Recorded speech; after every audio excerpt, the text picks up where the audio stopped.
¿Qué tal? Buen día, gracias por llamarme.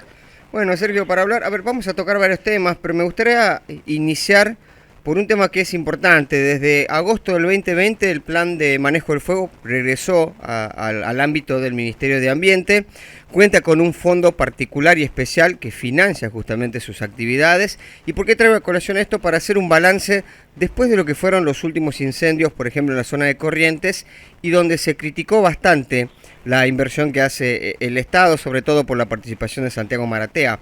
Bueno, ¿cuál es el balance que se puede realizar, Sergio, de cómo ha sido la administración del Plan Nacional de Manejo del Fuego? Bueno, en su pregunta creo que hay varios ítems que es interesante analizar. El primero es el hecho de que el Plan Nacional de Manejo del Fuego, que el gobierno anterior había enviado al Ministerio de Seguridad, regresara al Ministerio de Ambiente, lo cual le permite tener una perspectiva y un abordaje ambiental, global, que va desde la detección, la prevención, la alerta temprana, por supuesto el combate a los incendios y también la restauración de los ecosistemas después del desastre. Si el plan de manejo del fuego, como otras situaciones asociadas a las emergencias, está en el Ministerio de Seguridad, queda reducido exclusivamente al momento del desastre. La segunda cuestión, días atrás yo estuve en un acto con el candidato a presidente Sergio Massa, y Massa decía, política pública que no tiene presupuesto es chamullo. Cuando recibimos ese Plan Nacional de Manejo del Fuego a fines del 2020, no tenía presupuesto alguno, y dependíamos en ese momento de la buena voluntad del ministro de Economía para poder fondear de alguna manera esa actividad. Claro. De ahí que fuimos al Congreso con un proyecto que precisamente lo recibió el entonces presidente de la Cámara de Diputados, Sergio Massa, para modificar la ley de manejo del fuego e introducir el cobro de una alícuota del 3 por mil en las pólizas de seguro, que va a un fondo en el Banco Vice, un fideicomiso, que solo puede ser utilizado de manera exclusiva para el plan de manejo del fuego. Y esto supuso, en apenas un año, un incremento de casi 70 veces el presupuesto, pero además de eso, la previsibilidad en el financiamiento del plan, porque sabemos, como es una recaudación impositiva, cuál va a ser el monto que se va a recaudar año tras año, y eso permite hacer inversiones a futuro. La tercera cuestión que está incluida en su pregunta es respecto de las críticas que se hicieron después de los desastres de Corrientes. Aclaremos que el problema de los incendios forestales, si bien lógicamente tiene una bajada local, una lectura local, es hoy un problema global.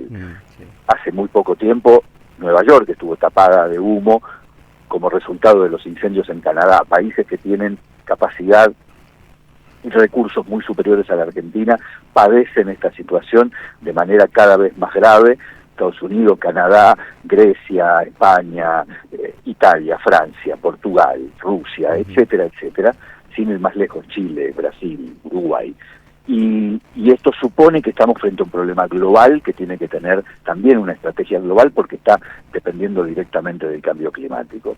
Pero sin dudas que la posibilidad de haber mejorado los recursos, de tener hoy un presupuesto previsible y de tener la posibilidad de invertir, nos ha dado, por ejemplo, la opción de comprar, cosa que hemos hecho semanas atrás, 3 helicópteros en Canadá como resultado de un convenio de cooperación con ese país, y es la primera vez en la historia que la Argentina va a tener esa infraestructura para poder combatir los incendios forestales, y no vamos a tener que depender de ninguna colecta de nadie. Claro, que es una buena inversión, ¿no? Siempre que se avance en tecnología y en equipamiento siempre es favorable. Después habrá que ver también cómo se lo utilizan las gestiones que van a venir después. Sergio, a ver, nos mencionaba un tema que me parece central, ¿no? El cambio climático que atraviesa todo el planeta, la sequía que hemos atravesado, que por suerte parece que está mejorando y bastante en la República Argentina, pero sin ir más lejos, hoy hay, por ejemplo, un problema de agua potable dulce en Montevideo, en Uruguay, cerquita de nuestro país, y nosotros el año pasado tuvimos una bajada histórica del río Paraná, por lo menos lo que medía la cuenca de Santa Fe. Es decir, es un problema que hemos atravesado que si no tomamos las previsiones pensando a futuro, los vamos a volver a tener, lamentablemente.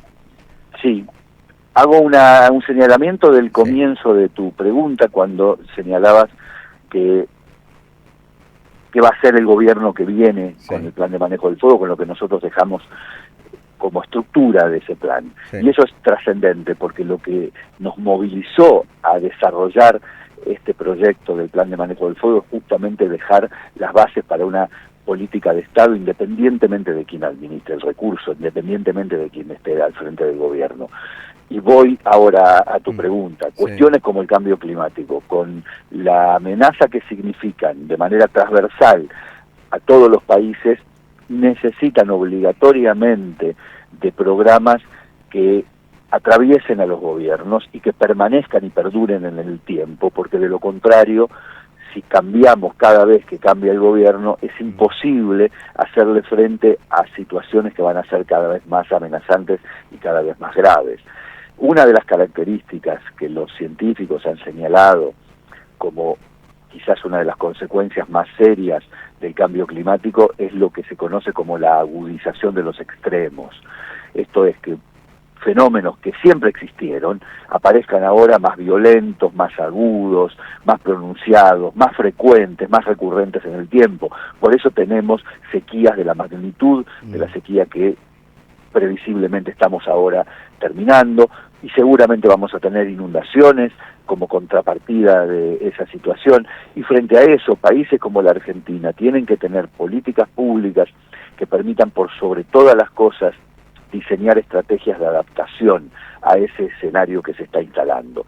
No podría ser aceptable que dentro de X tiempo haya una sequía similar a la que nos afectó durante los últimos prácticamente 4 años y estemos en la misma situación que tuvimos ahora. Y respecto de lo que pasó o lo que está pasando en Montevideo o lo que pasó con la bajante histórica del Paraná, justamente lo que tenemos que aprender como estados es a diseñar estrategias para que cuando esas situaciones se repitan, porque se van a repetir como resultado del cambio climático, tengamos los instrumentos y las herramientas como para enfrentarlos, fundamentalmente pensando en reducir al máximo posible la vulnerabilidad de la sociedad frente a esos fenómenos. Más allá del Estado, Sergio, también la población civil tiene que estar involucrada en estos temas. De hecho, el espíritu de la Ley de Educación Ambiental Integral iba también por ese sentido, ¿no? Involucrar o interrelacionar derechos humanos, ambiente y educación. Diría que al día de hoy, por lo menos lo que pueden observar desde el Ministerio de Ambiente, ¿se ha dado grandes avances en la aplicación de esta normativa? Sí, sin dudas, sin dudas. Y sin dudas es una herramienta importantísima para producir y generar conciencia en la población. Pero insisto con lo del Estado porque no está separado de la sociedad. Por el contrario, podemos tener una sociedad muy consciente, muy dispuesta, etcétera, pero si no tenemos una política pública que, por ejemplo, le dé presupuesto al plan de manejo del fuego, claro, una política pública que diseñe estrategias de adaptación para la actividad industrial, la actividad productiva, los asentamientos humanos, etcétera, no va a servir demasiado que la población tenga conciencia aislada de una política pública. Sin una política pública que vaya en una determinada dirección, esa conciencia no resulta operativa. Bien. Sergio, ha sido muy amable. Muchísimas gracias por su tiempo. Al contrario, gracias a ustedes por llamarme. Hablamos con Sergio Federovinsky, viceministro de Ambiente y Desarrollo Sostenible de la Nación.